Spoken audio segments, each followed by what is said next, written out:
আমার নাম মিজানুর রহমান। আমার দেশের বাড়ি রংপুর। কথা আছে, আমি একজন প্রবাসী। 2010 সাল থেকে আমি বিদেশ যাওয়া আসা করি। মাঝখানে আমি সৌদি আরবে যাই 2025 সালে।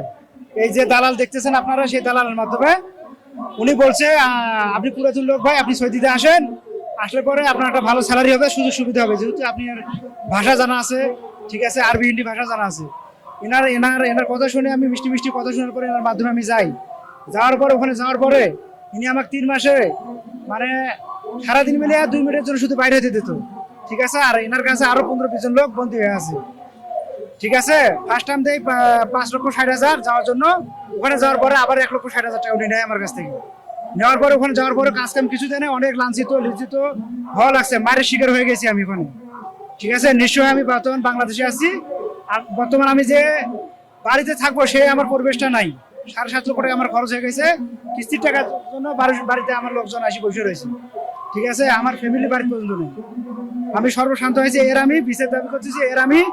এর ফ্যামিলি, এর বর্তমান সৌদি আরবে আছে, এর ফ্যামিলিতে আমি টাকা দিছি, ঠিক আছে। আপনাদের কাছে আমার একটা আবেদন করতেছি, আমার মতো যেন আর কেউ যেন এই ভুক্তভোগী না হয়। আর এর অবিলম্বে এর পরিবার কাছে আমি বিচারের দাবি করতেছি। এদেরকে আইনের আওতায় অতি তাড়াতাড়ি করে এদেরকে ধরার জন্য। আর আমি যে ক্ষতিগ্রস্ত হয়েছি সেই ক্ষতিটা যেন আমাকে অতি করে দেয়। এনার কাছে একজন নম্বর দিয়েছিল, নম্বর থেকে এনার সাথে আমার পরিচিত। আমার সঙ্গে আরো 2 জন গেছে, তারা ওখান থেকে পালে গেছে, ঠিক আছে। ওনারা মাইটার খায় ওখান থেকে পালিয়ে গেছে।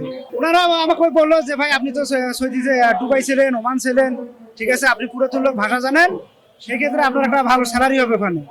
এই কথা বলে ওনারা আমাকে নিয়ে যায়। উনি নিয়ে যায় আমাকে। ওনার বাসা গাইবান্ধা। ওনার সব কাগজপাতি আমার কাছে আছে, ব্যাংকে টাকা পাঠাইছি টাকা আছে, বাসায় টাকা দিয়েছি, ভিডিও পর্যন্ত আছে। আর ওখানে যাওয়ার পরে যে আমাকে যে মারামারি করছে সে ভিডিও পর্যন্ত আছে। সাধারণ পাবলিকের উদ্দেশ্যে একটা কথা বলবো, আপনারা এই ধরনের কোনো প্রতারিত হবেন না। আমি নিঃস্ব হয়ে গেছি। বর্তমানে আমি গার্মেন্টস চাকরি করতেছি, আমার গার্মেন্টসে তো নিচ্ছে না, ঠিক আছে। বিভিন্ন জায়গায় সাইডে যায় কাজকর্ম, যারা রাজমিস্ত্রি কাজ করে তাদের কাছে গেলেও আমাকে কাজে নিচ্ছে না বর্তমানে, ঠিক আছে। আপনাদের কাছে একটা রিকোয়েস্ট, আপনারা বর্তমান যেখানে যাবেন দেখে শুনি যান, আমি না করবো না, কারণ আপনারা রেমিটে যোদ্ধা, আপনারা যান। আর আমি যে ভুক্তভোগী হয়েছি, ঠিক আছে, আর এটা আমি অতি তাড়াতাড়ি আমি দাবি জানাচ্ছি। এখানে বলার আসলে কথা আমার স্পর্শ আসতেছে না, ঠিক আছে। কি বলবো, সামনে যে আসছি আমি, এটা আসলে ছোট হওয়া লাগতেছে আমাকে। এখানে দৃশ্য হয়ে তারপর আমি এখানে আসছি।